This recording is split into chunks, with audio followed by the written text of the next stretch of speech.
লাতিন আমেরিকার রাজনীতিতে হঠাৎ করেই নেমে এসেছে ভয়াবহ উত্তাপ। সামরিক অভিযানের মাধ্যমে ভেনিজুয়েলার প্রেসিডেন্ট নিকোলাস মাদুরো ও তার স্ত্রীকে যুক্তরাষ্ট্রে নিয়ে যাওয়ার ঘটনায় বিশ্ব রাজনীতিতে শুরু হয়েছে তীব্র বিতর্ক। প্রশ্ন উঠছে, এটিকে আন্তর্জাতিক আইনের সরাসরি লঙ্ঘন? সাম্প্রতিক এই অভিযানের পর আন্তর্জাতিক অঙ্গনে একের পর এক দেশ যুক্তরাষ্ট্রের বিরুদ্ধে অবস্থান নিয়েছে।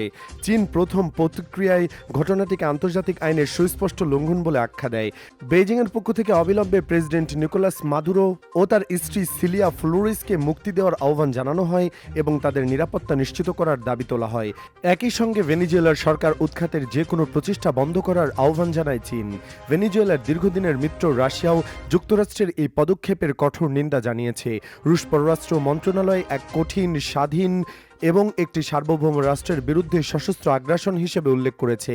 মস্কো স্পষ্ট করে জানায়, সামরিক শক্তি নয়, সংলাপের মাধ্যমেই ভেনিজুয়েলা সংকটের সমাধান হওয়া উচিত। পাশাপাশি মাদুরোকে দেশটির বৈধভাবে নির্বাচিত প্রেসিডেন্ট হিসেবে উল্লেখ করে দ্রুত মুক্তির দাবি জানানো হয়।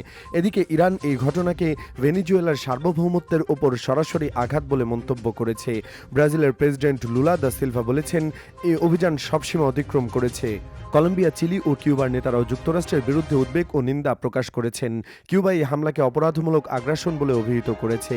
তবে সব দেশের অবস্থান এক নয়। যুক্তরাজ্য এই ঘটনায় যুক্তরাষ্ট্রের আন্তর্জাতিক আইন লঙ্ঘনের নিন্দা জানাতে অনাগ্রহ প্রকাশ করেছে। অন্যদিকে আর্জেন্টিনার প্রেসিডেন্ট এই ঘটনাকে স্বাধীনতার জয় হিসেবে উল্লেখ করেন, যা আন্তর্জাতিক মহলে নতুন বিতর্ক তৈরি করেছে।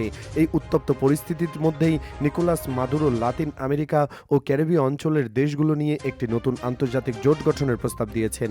তার মতে এই জোট রাশিয়া ও চীনের সঙ্গে ঘনিষ্ঠ সম্পর্ক বজায় রেখে বিশ্ব রাজনীতিতে একটি নতুন শক্তির মেরু তৈরি করবে। এই ঘটনার পর ভেনেজুয়েলার ভেতরেও রাজনৈতিক অস্থিরতা ও অনিশ্চয়তা বেড়েছে। সরকার সমর্থকরা একে বিদেশি হস্তক্ষেপ হিসেবে দেখছেন, আর বিরোধীরা পরিস্থিতি পর্যবেক্ষণ করছেন সতর্কভাবে।